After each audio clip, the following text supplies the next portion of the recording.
आज Doubtnut app download करें। Doubtnut पर अपने सभी गणित, रसायन विज्ञान, भौतिक विज्ञान और जीव विज्ञान के डाउट्स का करो सफाया। बस प्रश्न की फोटो खींचो, एक ही प्रश्न को क्रॉप करो और तुरंत वीडियो सोल्यूशन पाओ। अभी डाउनलोड करें। प्रश्न हमें दिया हुआ है कि किसी स्थान पर पृथ्वी के चुंबकीय क्षेत्र का क्षैतिज घटक P के रूप में दिया हुआ है और थीटा नमन कोण को प्रदर्शित करता है जिसका मान 60 डिग्री दिया हुआ है।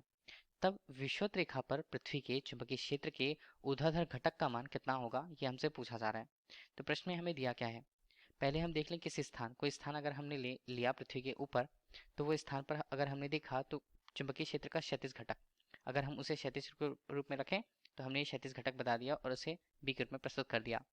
ठीक है, क्षैतिज घटक है और थीटा नमन कोण को दर्शाता है। नमन कोण किस तरह से होता है, क्षैतिज घटक से बना हुआ कोण जो होता है एक तरह से पृथ्वी के लिए किसी स्थान पर, ये हमें क्या बताएगा, एक तरह से हम एक समान चुंबकीय क्षेत्र को बताएं तो उसकी तीव्रता को बता रहा है।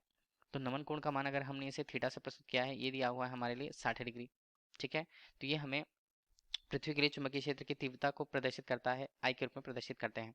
इस तरह से क्षैतिज घटक हुआ और ये अगर परिणामी रूप से उस स्थान पर तीव्रता का मान है, चुंबकीय क्षेत्र की तीव्रता का मान है, तो हम उसके लिए अगर ऊर्ध्वाधर घटक को देखते हैं तो उस स्थान पर ऊर्ध्वाधर घटक का मान यहाँ पर इस तरह से बना जाएगा।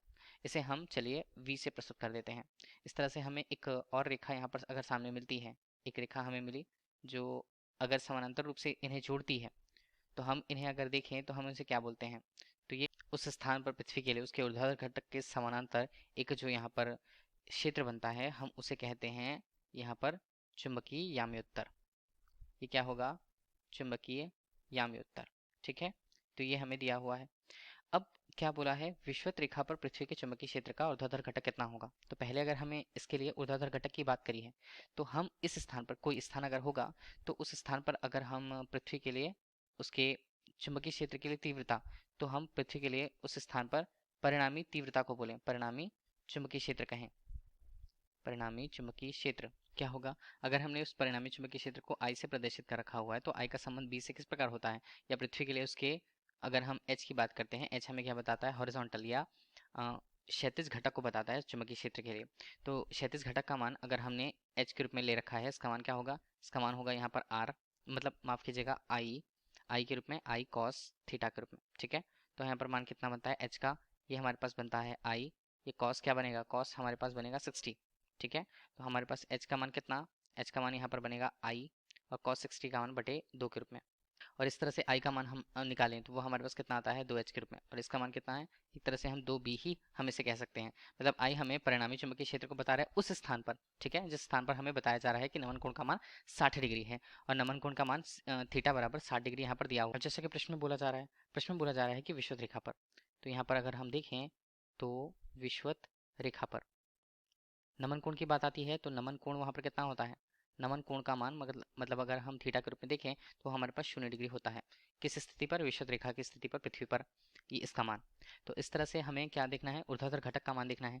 अब हम जैसा देख रहे थे, अगर हमने ये बिल्कुल सेम स्थिति कहाँ पर देखी है, विषुवत रेखा पर देखी है, नमन कोण का मान जहाँ 0 होता है, तो इस तरह से हम उसके अगर क्षैतिज घटक को निकालें तो क्या होगा, वो एच डैश के रूप में प्रस्तुत होगा जिसका मान होगा यहाँ पर आई कॉस थीटा के रूप में। तो थीटा का मान कितना 0 है, तो एच यहाँ पर कॉस थीटा का मान 0 के रूप में, तो आई का मान यहाँ पर एच का मान आई के बराबर आएगा। मतलब यहाँ जो क्षैतिज घटक का मान है वो किसके बराबर है, वो परिणामी चुंबकीय क्षेत्र के समान है पृथ्वी के लिए।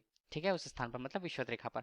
अब इस तरह हमें जो पूछा जा रहा है प्रश्न में कि हमें ऊर्ध्वाधर घटक बताना है, तो ऊर्ध्वाधर घटक किस तरह से होगा, ऊर्ध्वाधर घटक को अगर हमने v से प्रस्तुत कर रखा, v डैश के रूप में, तो इसका मान क्या बनता है आई यहाँ पर साइन थीटा के रूप में। तो साइन थीटा, थीटा का मान अगर 0 होता है साइन के रूप में, तो उसका मान कितना होगा, तो v डैश का मान इस प्रकार से हमें 0 प्राप्त होगा। इस तरह हम कह सकते हैं कि अगर हमने किसी स्थान पर यह देखना है कि ऊर्ध्वाधर चुंबकीय क्षेत्र का मान कितना होगा, तो विषुवत रेखा पर अगर इसका मान देखा जाए कि ऊर्ध्वाधर घटक का मान क्या होता है, तो ऊर्ध्वाधर घटक का मान हमें v डैश के रूप में 0 प्राप्त होता है। इस तरह विषुवत रेखा पर हम देखें तो पृथ्वी के लिए उसके ऊर्ध्वाधर घटक का मान 0 होगा। यही हमसे प्रश्न में पूछा गया था। धन्यवाद।